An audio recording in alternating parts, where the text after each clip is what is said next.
Hey, take a look at this video. It shows an elderly woman being struck by a vehicle while walking in a parking lot. Oh, my word. Well, the driver took off and no one has been charged in that case, but that is just absolutely horrifying. horrific. Yeah. CBS 46's Haley Mason is live in Hiram. And Haley, you met with that woman this afternoon.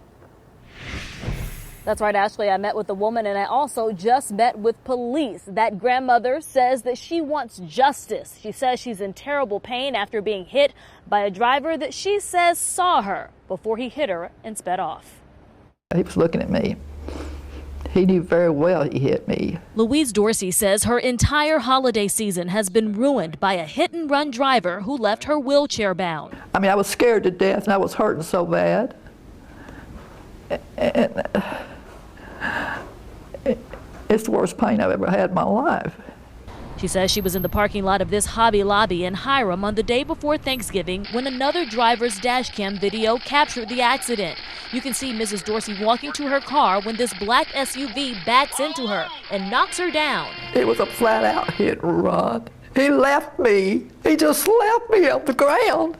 It was a hit and run. He needs to be charged what he done to me. He just left me laying there. Dorsey was rushed to the hospital with an injured hip and an arm broken in 2 places. She spent the last month in the hospital and rehab. I had put a steel rod in my hip, and I was bruised. I was black all the way down. She says she and her son have been asking Hiram police to press charges, but they won't. Because they say he's an older man, he's 61, and he just nudged me, and he apologized.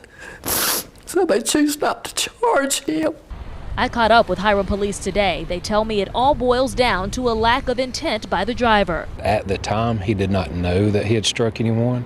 They reasonably believed that he did not know he had struck anyone. So there was no shown intent to strike her. There was no shown negligence to strike her. There was no probable cause to believe that a quote-unquote hit and run had occurred.